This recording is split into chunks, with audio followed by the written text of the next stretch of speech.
نحمده ونصلي على رسوله الكريم اما بعد فاعوذ بالله من الشيطان الرجيم بسم الله الرحمن الرحيم رب اشرح لي صدري ويسر لي امري واحلل عقدة من لساني يفقهوا قولي۔ آج انشاءاللہ ہم استغفار کی اہمیت، فائدے اور استغفار کی برکات کے بارے میں کچھ بات کریں گے۔ سب سے پہلی بات تو یہ ہے کہ ہم سب انسان بھولنے والے ہیں، خطا کار ہیں، اللہ کے حق میں، بندوں کے حق میں کوتاہی کرنے والے ہیں۔ اس لیے ہم میں سے ہر ایک کے لیے بہت ضروری ہے کہ ہم اپنے آپ کو بہتر بنانے کے لیے اور اپنی غلطیوں کو معاف کرانے کے لیے اللہ سبحانہ تعالیٰ کی طرف رجوع کریں۔ رسول اللہ صلی اللہ علیہ وسلم نے فرمایا ہے، ہر انسان خطا کار ہے اور بہترین خطا کار وہ ہیں جو توبہ کرتے ہیں۔ یعنی ہم میں سے ہر شخص سے کچھ نہ کچھ بھول چوک ضرور ہوتی ہے، لیکن اس بھول چوک کا علاج کیا ہے؟ توبہ۔ اور توبہ کا مطلب ہے اللہ سبحانہ تعالیٰ کی طرف پلٹنا، رجوع کرنا۔ ہر انسان کے علاوہ مومن سے بھی خطا ہوتی ہے، مومن سے بھی گناہ ہوتا ہے۔ نبی صلی اللہ علیہ وسلم نے فرمایا، ہر مومن سے کوئی نہ کوئی ایسا گناہ سرزد ہو جاتا ہے جس کو وہ وقتاً فوقتاً کرتا رہتا ہے، یعنی باوجود کوشش کے، باوجود عہد کرنے کے، باوجود پکا ارادہ کرنے کے ہم پھر پھسل جاتے ہیں، کچھ نہ کچھ ہم سے غلطی ہو ہی جاتی ہے۔ فرمایا کہ یا کوئی ایسا گناہ ہوتا ہے جس پر وہ قائم رہتا ہے، یعنی کچھ گناہ ایسے ہوتے ہیں کہ جو انسان تھوڑی دیر کے لیے کرتا ہے، اس کو فوراً خیال آتا ہے اور اس کو چھوڑ دیتا ہے، لیکن کچھ گناہ ایسے ہوتے ہیں کہ جن پر وہ جمع ہی رہتا ہے، وہ اس کو نہیں چھوڑتا حتیٰ کہ وہ دنیا چھوڑ جاتا ہے، یعنی موت تک وہ اپنی اس غلطی میں پڑا رہتا ہے۔ مومن کو اس حال میں پیدا کیا گیا ہے کہ وہ فتنوں میں گھرنے والا، توبہ کرنے والا اور بھولنے والا ہوتا ہے، لیکن جب اسے نصیحت کی جاتی ہے تو وہ واعظ اور نصیحت قبول کر لیتا ہے۔ یہ مومن کی خوبی ہے، یعنی یہ تو ہو نہیں سکتا کہ ہم سے کوئی غلطی نہ ہو، اور یہ بھی نہیں ہو سکتا کہ ہم ہر غلطی پر فوراً ہی توبہ کر لیں۔ وہ کون سی غلطیاں ہوتی ہیں یا وہ کون سے گناہ ہوتے ہیں جن پر ہم توبہ نہیں کر پاتے؟ ان میں سے عموماً ایک قسم وہ ہوتی ہے کہ جن کے بارے میں ہم یہ جانتے ہی نہیں کہ یہ غلط ہے۔ ہم اپنی گزشتہ زندگی کے بارے میں جانتے ہیں کہ بہت ساری چیزیں ہم ایسی کرتے رہے جن کو ہم نے غلط نہیں سمجھا، کیونکہ ہم اندھیرے میں تھے۔ لیکن جس وقت ہمیں روشنی ملی، قرآن کی روشنی، سنت کی روشنی، تو ہمیں اپنی غلطیوں کا پتہ چلنے لگا، اور جہاں جہاں ہم نے دیکھا کہ ہم کوئی چیز درست نہیں کر رہے یا پھر درست تو کر رہے مگر اعلیٰ درجے کی نہیں کر رہے، تو ہم نے اپنے اندر اس کے لیے امپرومنٹ لانے اور اس کو بہتر کرنے کی کوشش کی، اور اپنی غلطیوں سے چھٹکارا پانے کی بھی، یا کم از کم یہ ضرور ہوا کہ ہمیں ان غلطیوں پر ندامت اور شرمندگی ہونے لگی۔ تو مومن کا حال یہی ہوتا ہے کہ اس سے غلطی تو ہوتی ہے، لیکن وہ غلطی کو مان جاتا ہے، اس کو پہچان جاتا ہے، اور پھر وہ اس کی اصلاح کی کوشش کرتا ہے، اور یہ اس کے ایمان کے درجے کے مطابق ہوتا ہے۔ جس کا ایمان جتنا زیادہ ہوتا ہے اس کے اندر یہ احساس، یعنی اپنی غلطی پر ندامت اور شرمندگی کا احساس اتنا ہی زیادہ ہوتا ہے، اور جس کے اندر ایمان کم ہوتا ہے اس کے اندر وہ سیلف ریئلائزیشن اور اپنی غلطی کی پہچان اور پھر اس کے اوپر ندامت اور اس کو دور کرنے کے لیے ارادہ اور کوشش وہ بھی کم ہی ہوتی ہے۔ تو گناہ کے بعد مومن اور غیر مومن کے درمیان واضح فرق ہوتا ہے۔ مومن اپنے گناہ کو ایسے محسوس کرتا ہے جیسے وہ کسی پہاڑ کے نیچے بیٹھا ہوا ہے اور ڈر رہا ہوتا ہے کہ کہیں وہ اس کے اوپر گری نہ جائے اور وہ اس کے نیچے پس کے دب کے ختم نہ ہو جائے۔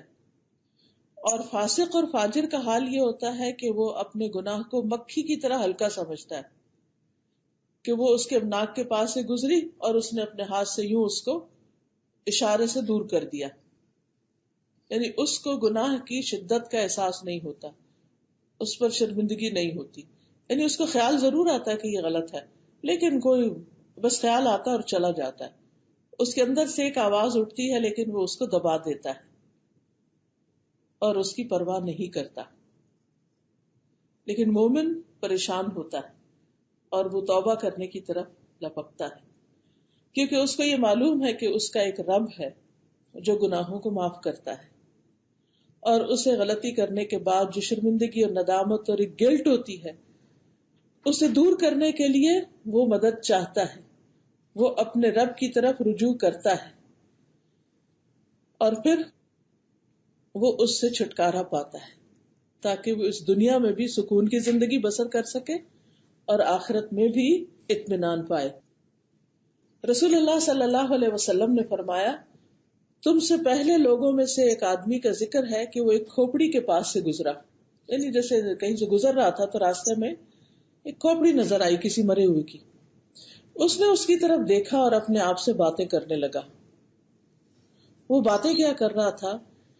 کہنے لگا، اے میرے رب، تو بڑی عظیم ذات ہے اور میں بڑا کمزور ہوں، اور تو بار بار بخشنے والا ہے اور میں بار بار گناہ کرنے والا ہوں۔ پھر وہ اللہ کے سامنے سجدے میں گر پڑا تو ایک غیبی آواز آئی، اسے کہا گیا کہ اپنا سر اٹھاؤ، سجدے سے اوپر کرو، اور کہا گیا کہ تو بار بار گناہ کرنے والا ہے اور میں بار بار بخشنے والا ہوں۔ تو اس نے اپنا سر اٹھایا اور اللہ نے اس کو بخش دیا۔ اب سوال یہ پیدا ہوتا ہے کہ وہ کھوپڑی دیکھ کر وہ ایسی باتیں کیوں کر رہا تھا؟ ہم سب جانتے ہیں کہ ہم جتنا بھی غافل رہیں، موت کو بھولے رہیں، لیکن اگر قبرستان کے پاس سے گزر ہو تو سوال ہی پیدا نہیں ہوتا کہ ہمیں اپنی موت یاد نہ آئے، اپنا مرنا یاد نہ آئے اور اپنی قبر یاد نہ آئے۔ اسی طرح اگر کسی کی میت پر جائیں تو وہاں بھی لازماً اس کو دیکھ کر، میت کو دیکھ کر یا کفن کو دیکھ کر یا اور اسی طرح کی چیزیں جو ہیں متعلقہ، اس کو دیکھ کر ضرور یاد آتی ہے اپنی موت۔ اگر ریئل میں نہ بھی دیکھے، کوئی ویڈیو کلپ دیکھ لے یا کوئی ایسا میسج پڑھ لے جس میں موت کا ذکر ہو تو خیال آتا ہے۔ اسی طرح اس شخص کے اوپر یہ کیفیت کیوں طاری ہوئی اس کھوپڑی کو دیکھ کر؟ آپ نے ویسے بھی دیکھا ہوگا کہ کھوپڑی کی تو اگر تصویر بھی دیکھ لی جائے تو ایک ہیبت آتی، ایک خوف سا آتا ہے نا، کیونکہ ساری سکن اتر چکی ہوتی، آنکھیں نہیں ہوتی، ہونٹ نہیں ہوتے، کوئی کچھ نہیں ہوتا، تو وہ ایک ڈراؤنی سی چیز ہوتی۔ تو ایسی چیزیں انسان کے دل کو نرم کرتی ہیں، اس کو اپنی موت یاد دلاتی، اور انسان جب ایسی کیفیت میں اپنے رب کی طرف رجوع کرتا ہے تو وہ بڑا سچا رجوع کرتا ہے، اس کے دل کے اوپر ایک خاص قسم کی کیفیت گزرتی ہے اور وہ اندر سے پگھل جاتا ہے، اور پھر وہ حقیقی معنوں میں اپنے رب کو پکارتا ہے۔ اس شخص کا بھی حال یہی تھا، اور یہ ندامت کے مارے، اپنے گناہوں کو دیکھتے ہوئے شرمندگی کے مارے گر پڑا اور سجدے میں پڑ گیا، اور پھر اللہ سے باتیں کرنے لگا، تو اللہ سبحانہ تعالیٰ نے اس کے اس عمل کی وجہ سے اس کو بخش دیا۔ تو اس سے یہ بات پتہ چلتی ہے کہ انسان تو گناہ گار ہے ہی، لیکن رب بہت غفار ہے، بہت زیادہ بخشنے والا ہے۔ اس لیے انسان سے چھوٹا گناہ ہو یا بڑا گناہ ہو، کبھی بھی اسے مایوس نہیں ہونا چاہیے اور اپنے رب کی طرف رجوع کرتے رہنا چاہیے، تاکہ دنیا سے جب انسان جائے تو بالکل پاک صاف ہو کر جائے۔ حدیث سے ہمیں یہ بھی پتہ چلتا ہے کہ استغفار کا کرنا اللہ تعالیٰ کو پسند ہے، اور اللہ سبحانہ تعالیٰ ہمیں اس کی ترغیب بھی دیتے ہیں، شوق دلاتے ہیں۔ ابو ہریرہ رضی اللہ عنہ سے مروی ہے کہ رسول اللہ صلی اللہ علیہ وسلم نے فرمایا، اس ذات کی قسم جس کے قبضے میں میری جان ہے، اگر تم گناہ نہ کرتے تو اللہ تمہیں لے جاتا اور ایسی قوم لے آتا جو گناہ کرتے، پھر اللہ سے مغفرت طلب کرتے تو اللہ تعالیٰ انہیں معاف کر دیتا۔ یعنی اللہ تعالیٰ جانتے ہیں کہ انسان کو جیسا میں نے بنایا ہے وہ بھولنے والا بھی ہے، غلطی کرنے والا بھی ہے، اور اس سے بار بار ایسا ہوگا اور پھر یہ پلٹے گا۔ تو غلطی تو ہوگی، انسان راستہ بھولے گا، لیکن کہتے ہیں نا صبح کا بھولا شام کو گھر آ جائے تو اس کو بھولا نہیں کہتے. تو تائب من الذنب کمن لا ذنب لہ. انسان جب راہ چھوڑنے کے بعد بھولنے کے بعد واپس اللہ کی طرف آتا ہے تو یہ جو واپسی ہے اللہ کی طرف لوٹ آنا ہے اللہ کی طرف, یہ اللہ تعالیٰ کو بہت زیادہ محبوب ہے, بہت زیادہ پسند ہے. اس کا یہ مطلب نہیں کہ ہم گناہ کریں کیونکہ اللہ تعالیٰ چاہتے ہیں کہ ہم گناہ کریں اور پھر توبہ کریں, نہیں, ہم نہ بھی چاہیں تو بھی ہم سے گناہ ہوں گے. ایسا نہیں ہوتا کہ ہم گناہ کرنا چاہتے ہیں ضروری تو تبھی گناہ ہوتا ہے.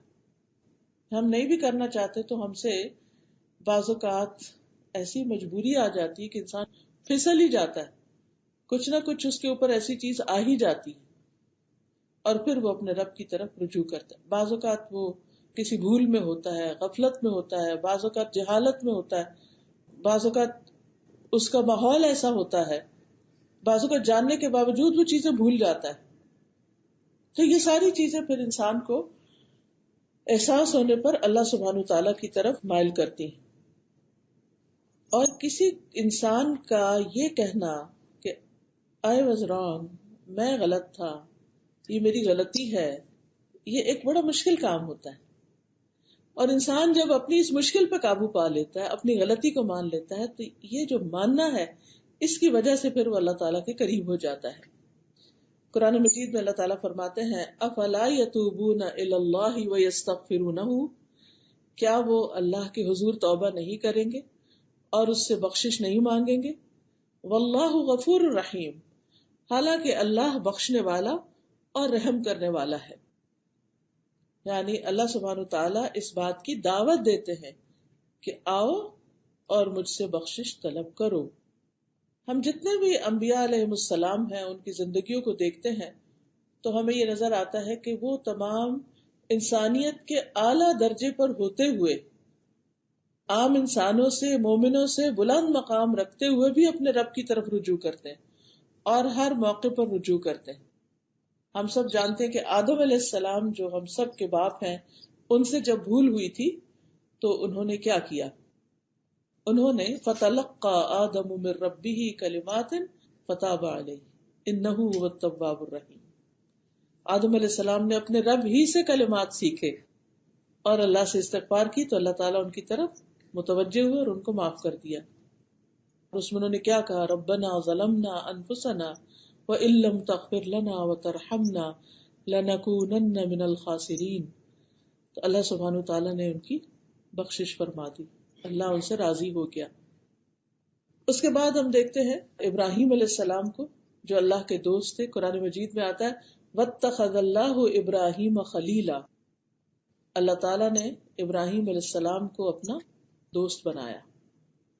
اللہ کو کسی دوست کی ضرورت نہیں, لیکن یہ ان کو عزت بخشی ان کی قربانیوں کی وجہ سے اور ان کو دوست کہا اور خلیل کہا. اتنا بڑا آنر ملنے کے باوجود بھی. اور پھر ایک اور جگہ پر آتا ہے انی جاعلک للناس اماما, میں تجھے سب لوگوں کا امام بنانے والا ہوں. اسی طرح کچھ اور انعامات بھی ابراہیم علیہ السلام پر ہوئے, ان کی دعائیں قبول ہوئیں, لیکن ان کی عاجزی اور انکساری کا حال دیکھیے کہ کس طرح وہ اپنے رب سے استغفار کرتے ہیں اور توبہ کرتے ہیں. وہ کہتے ہیں والذی اطمع ان یغفر لی خطیئتی یوم الدین, وہ ذات جس سے میں توقع رکھتا ہوں کہ قیامت کے دن میری خطائیں معاف کر دے گا. یعنی انہیں بھی اپنی خطاؤں کا احساس ہے. حالانکہ انبیاء علیہ السلام کے ساتھ تو اللہ کا وعدہ ہے ان کی بخشش کا, لیکن اس کے باوجود انہیں اس بات کا احساس ہے. اس سے یہ بھی سمجھ میں آتا ہے کہ جس انسان کے اندر جتنا ایمان ہوگا, جتنی روشنی ہوگی, جتنی اویئرنیس ہوگی, جتنا تقوی ہوگا, اتنی ہی زیادہ اس کو اپنی بخشش کی فکر بھی ہوگی. اسی طرح ہم موسیٰ علیہ السلام کے بارے میں دیکھتے ہیں. موسیٰ علیہ السلام کا آپ دیکھیے کہ سب سے زیادہ قرآن مجید میں ذکر ہوتا ہے. کوئی پارہ ایسا نہیں جس میں موسیٰ علیہ السلام کا ذکر نہ ہو. اور ویسے بھی آپ جانتے ہیں کہ آسمان پر ابراہیم علیہ السلام 7ویں آسمان پر ہے تو موسیٰ علیہ السلام 6 آسمان پر, یعنی اللہ کے معزز ترین بندوں میں سے ہے موسیٰ علیہ السلام. لیکن وہ بھی کس طرح اپنی غلطی کا اعتراف کرتے ہیں قال رب انی ظلمت نفسی فاغفر لی فغفر له انہ هو الغفور الرحیم. اے میرے رب، بلا شبہ میں نے اپنے آپ پر ظلم کیا، تو مجھے معاف کر دے. تو اللہ سبحانہ وتعالیٰ نے ان کو بخش دیا، ان کو معاف کر دیا. بے شک وہ بڑا بخشنے والا، رحم فرمانے والا ہے. یونس علیہ السلام سے جب خطا ہوئی، اپنی قوم کو چھوڑ کر چلے گئے، تو مچھلی نے ان کو نگل لیا. وہاں جا کر انہوں نے کیا کہا؟ لا الہ الا انت سبحانک انی کنت من الظالمین. تو اللہ سبحانہ تعالیٰ نے ان پر رحم فرما دیا. وَنَجَّيْنَاهُ مِنَ الْغَمِّ وَكَذَلِكَ نُنْجِي الْمُؤْمِنِينَ. ہم نے ان کو غم سے نجات دی اور مومنوں کو بھی ایسے ہی دیتے ہیں. اسی طرح داؤد علیہ السلام کے بارے میں آتا ہے سورہ صاد میں، وَظَنَّ دَاوُودُ أَنَّمَا فَتَنَّاهُ فَاسْتَغْفَرَ رَبَّهُ وَخَرَّ رَاكِعًا وَأَنَابَ. داؤد علیہ السلام کو اس بات کا خیال آیا کہ دراصل ہم نے ان کی آزمائش کی ہے، تو انہوں نے اپنے رب سے معافی مانگ لی اور وہ رکوع میں گر گئے. خر راکعا واناب، اور اللہ کی طرف انہوں نے رجوع کر لیا. اسی طرح ہم یہ دیکھتے ہیں کہ جتنے بھی پیغمبر ہیں یہ اپنی قوموں کو بھی استغفار کی ترغیب دیتے ہیں. نوح علیہ السلام اپنی قوم سے کہتے ہیں فَقُلْتُ اسْتَغْفِرُوا رَبَّكُمْ إِنَّهُ كَانَ غَفَّارًا، کہ اپنے پروردگار سے، اپنے رب سے معافی مانگ لو، بے شک وہ بڑا معاف کرنے والا ہے. ہود علیہ السلام نے کہا وَيَا قَوْمِ اسْتَغْفِرُوا رَبَّكُمْ ثُمَّ تُوبُوا إِلَيْهِ، اے میری قوم اپنے پروردگار سے معافی مانگو پھر اسی کے آگے توبہ کرو. شعیب علیہ السلام نے کہا وَاسْتَغْفِرُوا رَبَّكُمْ ثُمَّ تُوبُوا إِلَيْهِ، اپنے رب سے معافی مانگو اور اس کے آگے توبہ کرو. اللہ سبحانہ تعالیٰ نے نبی صلی اللہ علیہ وسلم کو بھی استغفار کا حکم دیا. وَاسْتَغْفِرِ اللَّهَ إِنَّ اللَّهَ كَانَ غَفُورًا رَحِيمًا، اور اللہ سے بخشش طلب کیجیے، اللہ یقیناً بہت بخشنے والا مہربان ہے. تمام لوگوں کو یہ حکم دیا گیا کہ وہ استغفار کریں. وَأَنِ اسْتَغْفِرُوا رَبَّكُمْ ثُمَّ تُوبُوا إِلَيْهِ. پھر اسی طرح ایمان والوں کی خاص صفت ہے کہ وہ استغفار کثرت سے کرتے ہیں. سورۃ السجدہ میں آتا ہے کانوا قلیلا من اللیل ما یہجعون وبالاسحار هم یستغفرون، کہ وہ راتوں کو کم سوتے ہیں اور سحری کے وقت استغفار کرتے ہیں، یعنی تہجد کے وقت وہ اللہ سے اپنے گناہوں کی معافی مانگتے ہیں. ان کو یہ زوم اور خیال نہیں ہوتا کہ ہم تو اس وقت اٹھ رہے ہیں، ہم تو بڑے نیک لوگ ہیں تو ہمیں تو ضرورت نہیں. جو جتنا اپنے رب کے قریب ہوتا ہے، اللہ کی عظمت کو پہچانتا ہے، اس کے گرینڈر کو اور اس کی بڑائی کو اور اس کی حکمت کو اور اس کے علم کی وسعتوں کو، وہ اتنا ہی زیادہ اپنی کوتاہیوں کو دیکھنے والا ہو جاتا ہے اور پھر وہ اس سے توبہ کرتا ہے. اور یہ بھی یاد رکھیے کہ جو اللہ سے معافی کی امید رکھتا ہے اسی کو معافی ملتی. یہ نہیں کبھی بھی سوچنا چاہیے کہ میری تو معافی ہو نہیں سکتی، میرا گناہ نہیں معاف ہو سکتا، مجھے نہیں اللہ بخشے گا. یہ کبھی بھی نہ سوچے، نہ امید، نہ مایوس نہ ہو. رسول اللہ صلی اللہ علیہ وسلم نے فرمایا، اللہ تبارک و تعالیٰ فرماتا ہے اے ابن آدم، جب تک تو مجھے پکارے گا اور مجھ سے پر امید رہے گا میں تجھے بخشتا رہوں گا. جو بھی کوئی گناہ ہوں گے ان کی میں کوئی پرواہ نہیں کروں گا. اے ابن آدم، اگر تیرے گناہ آسمان کی بلندیوں تک پہنچ جائیں، اور آپ کو معلوم ہے کہ زمین سے آسمان کا فاصلہ 500 سال کے برابر ہے، تو پھر مجھ سے بخشش طلب کرے تو میں پرواہ کیے بغیر تجھے بخش دوں گا. اتنے زیادہ گناہ ہے کہ آسمان تک چلے گئے. اے ابن آدم، اگر تو زمین بھر گناہ کر لے، یعنی پوری زمین تیرے گناہوں سے بھر جائے، اور پھر تو میرے پاس آئے اس حال میں کہ میرے ساتھ کسی کو شریک نہیں ٹھہرایا، تو میں تجھے ان گناہوں کے بقدر بخش دوں گا. اللہ سبحانہ تعالیٰ کی بخشش اور رحمت جو ہے وہ بہت وسیع ہے. تو کسی برے سے برے انسان کو، کسی غلط سے غلط انسان کو، انتہائی گناہگار انسان کو مایوس نہیں ہونا چاہیے، توبہ کر کے رب کی طرف پلٹ جانا چاہیے. اسی میں بندے کی اصلاح ہے، اسی میں اس کی دنیا اور آخرت کی بھلائی ہے. شیطان انسان کو مایوس کرتا ہے اور وہ کیا چاہتا ہے کہ انسان اللہ سے مایوس ہو اور وہ اللہ کی طرف نہ پلٹے اور گناہوں میں اور آگے سے آگے جائے. جب ہمارے دل میں یہ خیال آتا ہے نا کہ معافی نہیں ہو سکتی، تو پھر انسان کہتا ہے کہ جہنم میں تو جانا ہی ہے، چلو دنیا میں تو عیش کرو. تو یہ چیز اسے گناہوں پر اور دلیر کر دیتی. لیکن جب انسان کو معافی کا یقین ہوتا ہے تو پھر انسان اللہ کی طرف رجوع کرتا چلا جاتا ہے. اور یہ یاد رکھیے کہ جو شخص اللہ کو پہچانتا ہے وہ کبھی مایوس ہو نہیں سکتا.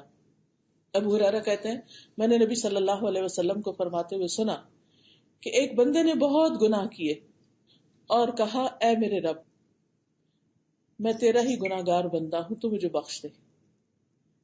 اللہ رب العزت نے فرمایا میرا بندہ جانتا ہے کہ اس کا کوئی رب ہے جو گناہ معاف کرتا ہے اور گناہ کی وجہ سے سزا بھی دیتا ہے، تو میں نے اس بندے کو بخش دیا.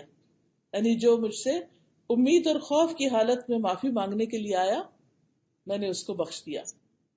پھر اسی طرح ایک اور جگہ پر آتا ہے رسول اللہ صلی اللہ علیہ وسلم نے فرمایا ابلیس نے اپنے رب عز و جل سے کہا مجھے تیری عزت و جلال کی قسم میں تیرے بندوں کو اس وقت تک گمراہ کرتا رہوں گا جب تک ان کے جسم میں روح رہے گی. آخری وقت بھی وہ انسان کو بہکاتا اور برغلاتا ہے.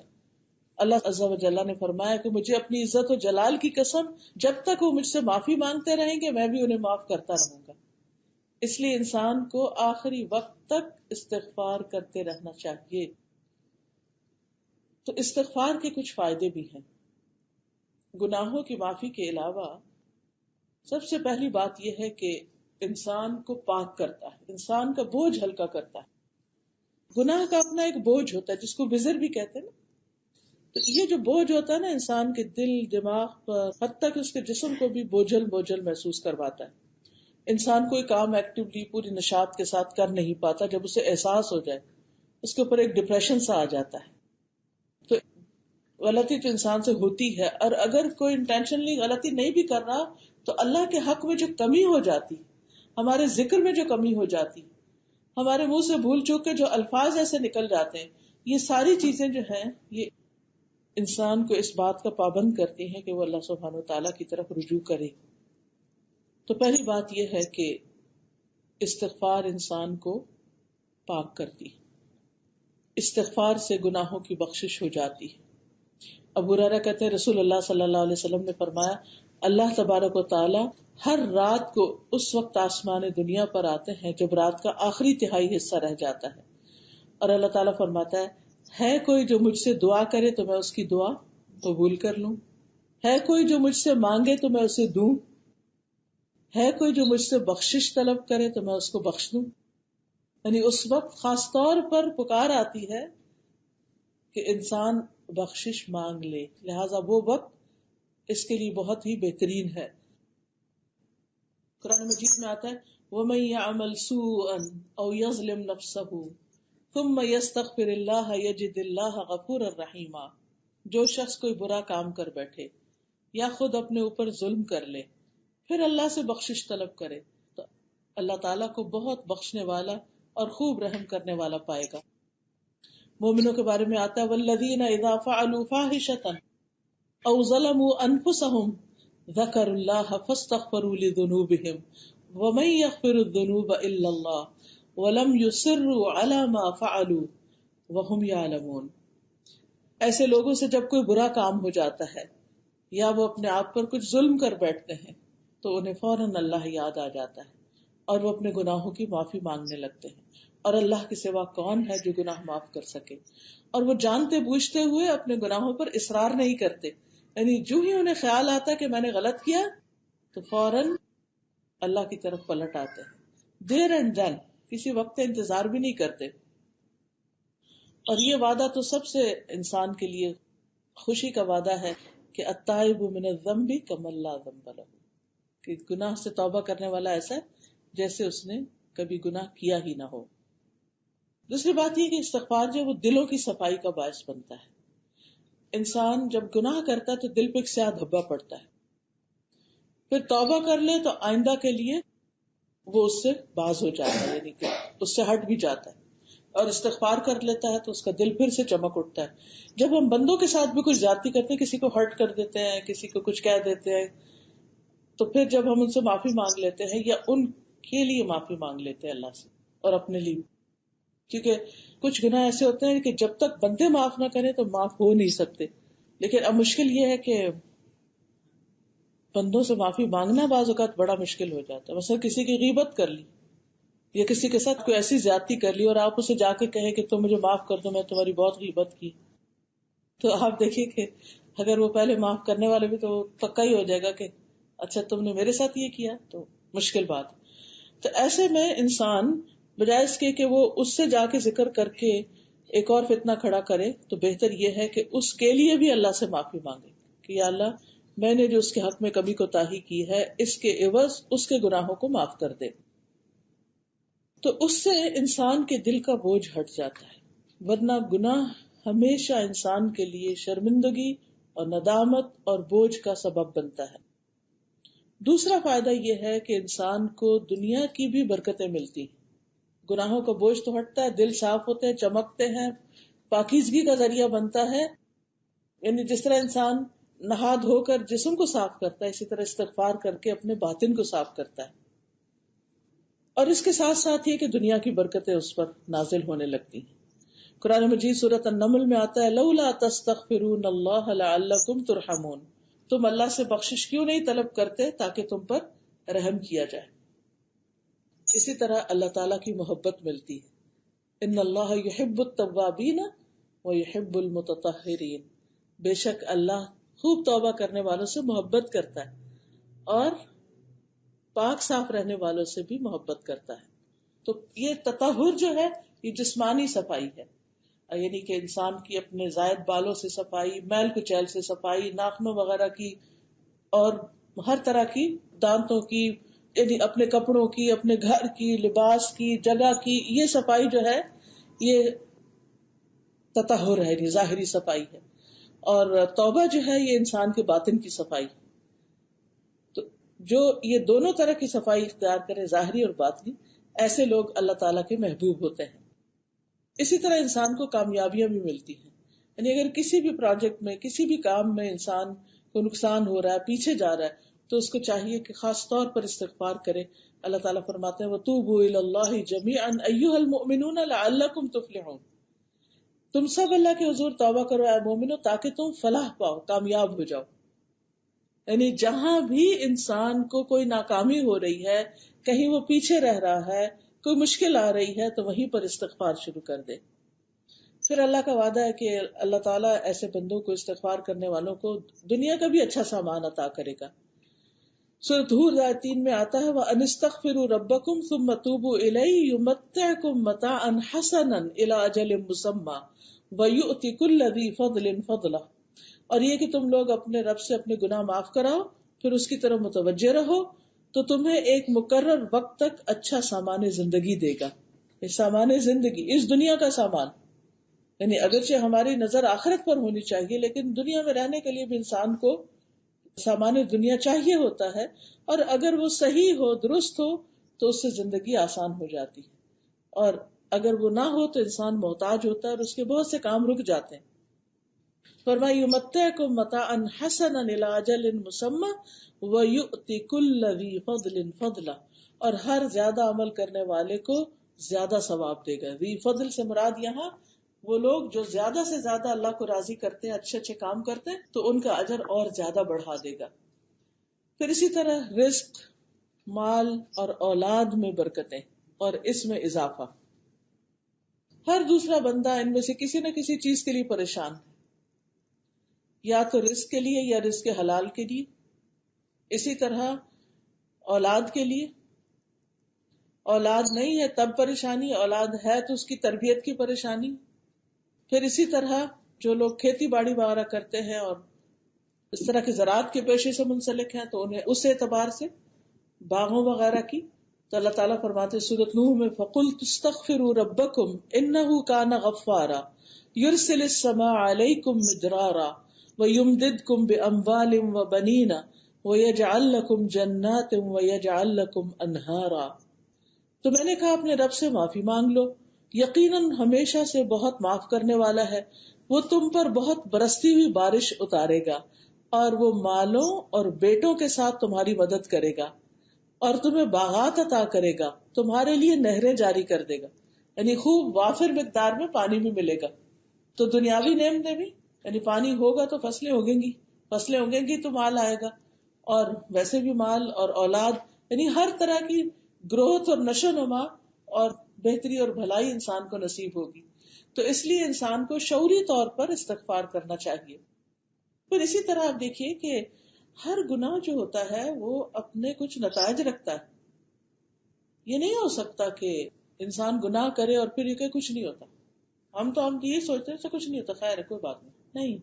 آپ کو اس کے بعد یا تو نیکی کرنی چاہیے اور اس کے لیے استغفار تو کرنی ہی کرنی چاہیے تاکہ وہ ہمارے نام اعمال سے ریموو ہو جائے اور ہمارے لیے پریشانی کا باعث نہ بنے. لیکن یہ بات بھی یاد رہنی چاہیے کہ آخرت میں پریشانی تو ہے ہی، دنیا میں بھی انسان کو بعض اوقات اس کی وجہ سے کچھ پریشانیوں کا سامنا کرنا پڑتا ہے. تو اس کے لیے انسان کو استغفار کرتے رہنا چاہیے تاکہ اللہ کا عذاب جو ہے وہ ٹل جائے اور وہ نہ آئے. اب اس میں آپ دیکھیے کہ گناہ ایسا ہی ہے جیسے مثلا ہم یہ کہیں کہ دبئی میں جون کا مہینہ آئے گا لیکن گرمی نہیں ہوگی. یہ کیسے ہو سکتا ہے؟ جون کا مہینہ آئے، جولائی آئے اور گرمی نہ آئے. اسی طرح یہ کیسے ہو سکتا ہے کہ انسان گناہ کرے اور اس سے اپنے لیے جہنم کی آگ بھڑکائے اور کہے کہ نہیں نہیں کچھ نہیں فرق پڑتا. نہیں، گناہ سے فرق تو ضرور پڑتا ہے، یعنی اس کے اپنے کانسیکوینسز ہیں ہی ہیں. ان سے بچنے کے لیے استغفار کی ضرورت ہے ہمیں. اب دیکھیں آندھی چلے تو یہ کیسے ہو سکتا ہے کہ انسان کو اس کی مٹی کا اثر نہ ہو اور گھر کی صفائی کی ضرورت نہ ہو یا انسان کو خود نہانے دھونے کی ضرورت نہ ہو؟ یہ تو نہیں ہو سکتا. تو پھر اسی طرح ہم سے جو گناہ ہو تو اس سے بچنے کے لیے اور ان کے برے نتائج سے بچنے کے لیے وَنَعُوذُ بِاللَّهِ مِن شُرُورِ أَنفُسِنَا وَمِن سَيِّئَاتِ أَعْمَالِنَا، کہ ہمارے اعمال کی جو برائیاں ان کے شر سے بچنے کے لیے ہم اپنے آپ کو اللہ کی پناہ میں دیتے ہیں، اللہ کی طرف رجوع کرتے ہیں اور استغفار کرتے ہیں. پھر اسی طرح یہ ہے کہ بعض بیماریوں کا علاج بھی استغفار میں ہے. اچھا، یہ جو عذاب سے بچنے کے بارے میں آتا ہے تو حدیث میں آتا ہے انسان جب تک اللہ عز و جل سے استغفار کرتا ہے اس وقت تک اللہ کے عذاب سے محفوظ رہتا ہے، عذاب نہیں آتا. قرآن مجید میں بھی آتا ہے نا وَمَا كَانَ اللَّهُ لِيُعَذِّبَهُمْ وَأَنْتَ فِيهِمْ وَمَا كَانَ اللَّهُ مُعَذِّبَهُمْ وَهُمْ يَسْتَغْفِرُونَ.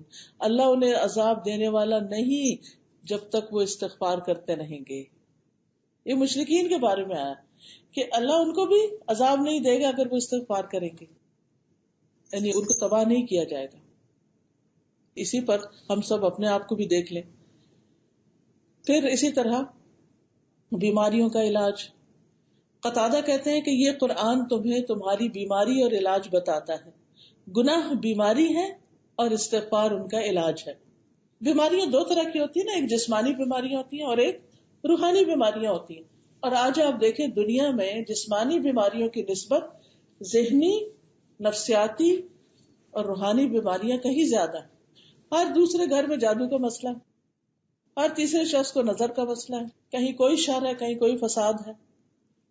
اور آپ دیکھیں کہ لوگ ٹیسٹ پہ ٹیسٹ کرواتے جاتے ہیں لیکن کوئی بیماری ڈائگنوز نہیں ہوتی بعض اوقات، اور جب ہوتی نہیں کوئی علاج ہی نہیں ہوتا. تو یہ کون سی بیماریاں ہیں؟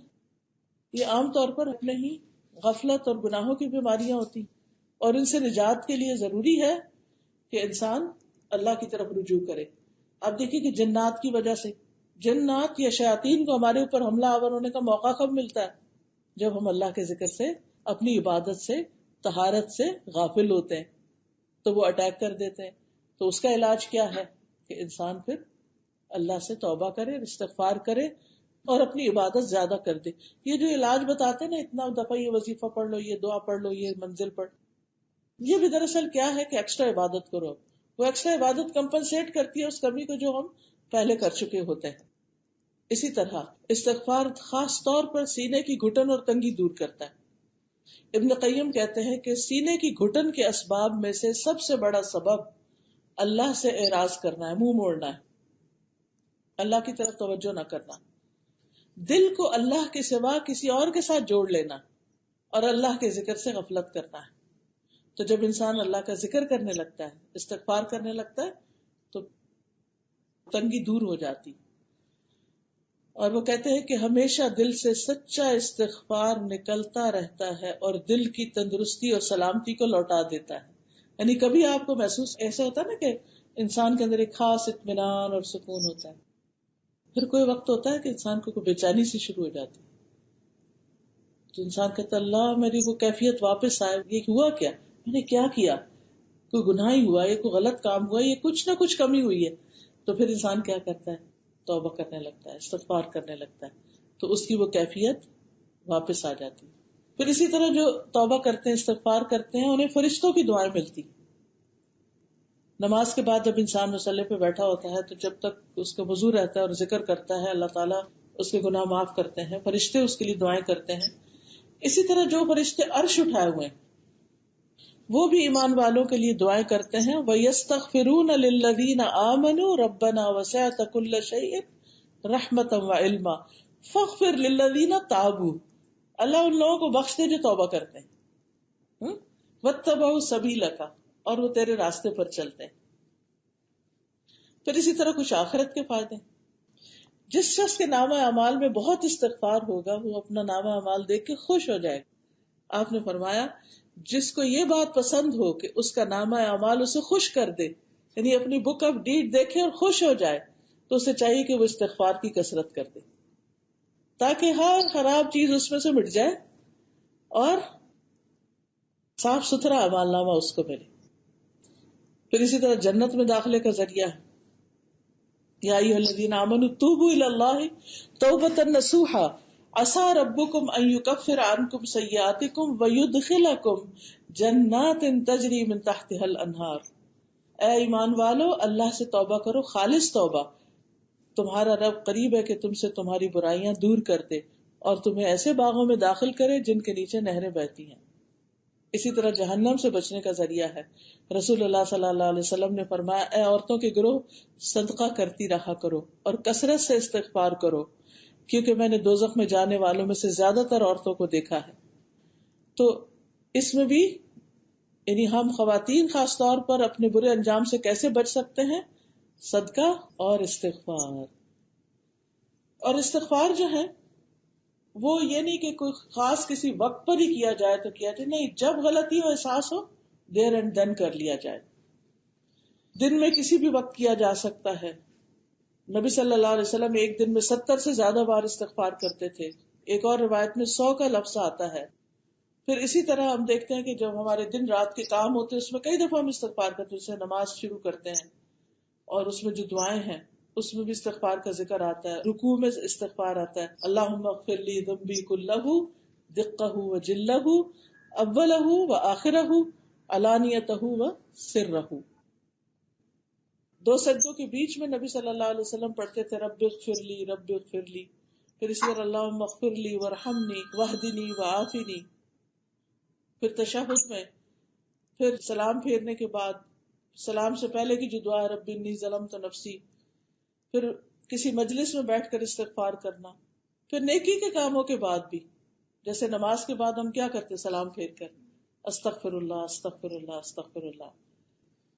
پھر اسی طرح یہ ہے کہ کچھ کام ایسے کہ جن کو کرنے سے انسان کے گناہ معاف ہوتے ہیں. مثلا اسلام قبول کرنا، نو مسلم کے سارے پچھلے گناہ معاف ہو جاتے ہیں.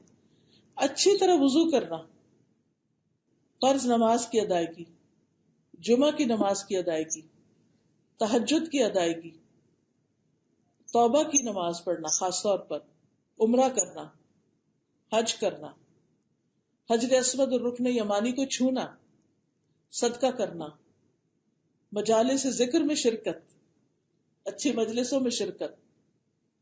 حدیث میں آتا ہے جب کوئی جماعت اکٹھے ہو کر اللہ کا ذکر کرتی اور اس سے اس کا مقصد صرف اللہ کی رضا ہوتی ہے تو ایک منادی آواز لگاتا ہے کہ تم اس حال میں کھڑے ہو کہ تمہارے گناہ معاف ہو چکے اور تمہارے گناہ نیکیوں میں بدل دیے گئے. پھر رمضان اور لیلۃ القدر. پھر بیماری کی حالت میں جب بندہ اللہ کی تعریف کرتا ہے تو اس کے گناہ معاف ہونے شروع ہو جاتے ہیں. پھر راستے سے تکلیف دہ چیز ہٹا دینا، سبحان اللہ، یہ بھی گناہوں کے معافی کا ذریعہ ہے.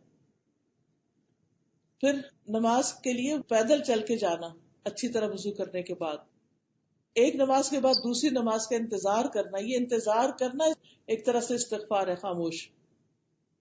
پھر نماز کے بعد کی تسبیحات، 33 دفعہ سبحان اللہ، 33 دفعہ الحمدللہ اور 34 مرتبہ اللہ اکبر، یا پھر 33 بار اللہ اکبر اور لا الہ الا اللہ وحدہ لا شریک لہ لہ الملک و لہ الحمد وہو علی کل شیء قدیر. جو شخص ہر نماز کے بعد یہ عمل کرتا ہے اس کے سارے گناہ معاف کر دیے جاتے ہیں، چاہے وہ سمندر کی جھاگ برابر ہی کیوں نہ ہو.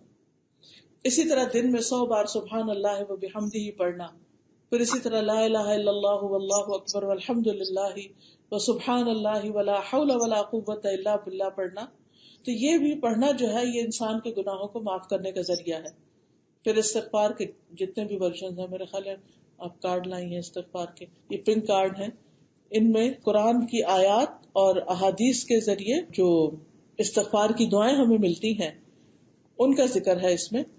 اور اگر انسان تہجد کے وقت اسی کو پڑھ لے تو اس سے یہ تھا کہ سارے ہی ایک طرح سے دعائیں اس میں آ جاتی ہیں. پھر اسی طرح 100 بار دن میں سبحان اللہ پڑھنا، پھر اپنے لیے استغفار کرنا اور دوسروں کے لیے کرنا. جب ہم دوسروں کے لیے استغفار کرتے ہیں تو اس کا فائدہ ہمیں پہنچتا ہے، ان کو بھی پہنچتا ہے اور ہمیں بھی پہنچتا ہے. اس لیے یہ پڑھنا چاہیے ربنا اغفر لی ولوالدی وللمؤمنین یوم یقوم الحساب. پھر زندوں کے لیے بھی اور فوت شدہ کے لیے خاص طور پر. نبی صلی اللہ علیہ وسلم جب میت کو دفن کر چکتے تھے تو کچھ دیر پاس ٹھہرتے اور فرماتے اپنے بھائی کے لیے استغفار کرو اور اس کی ثابت قدمی کی دعا کرو کیونکہ اب اس سے سوال ہوگا. پھر اسی طرح اولاد اپنے والدین کے لیے جب استغفار کرتی، ولد صالح یدعو لہ، اس سے بھی انسان کے درجات بلند ہوتے ہیں. حدیث میں آتا ہے اللہ سبحانہ وتعالی جنت میں ایک نیک آدمی کا درجہ بلند کرتا ہے. تو پوچھتا ہے کہ اے میرے رب میرے درجے کہاں سے آئے؟ تو اسے اللہ تعالیٰ فرماتے ہیں تیرے حق میں تیری اولاد کی استغفار کی برکت سے، یعنی اس نے تیرے لیے بخشش کی دعا کی تو تیرا درجہ بلند ہو گیا. تو ان دعاؤں کو ہمیں یاد بھی کر لینا چاہیے، ورنہ یہ ہے کہ دیکھ کے پڑھنا جو ہے وہ بھی بہت فائدہ مند ہے. تو یہ تھی کچھ فائدے استغفار کے. ٹھیک، سبحانک اللہم و بحمدک اشہد ان لا الہ الا انت استغفرک و اتوب الیک. السلام علیکم و رحمۃ اللہ وبرکاتہ.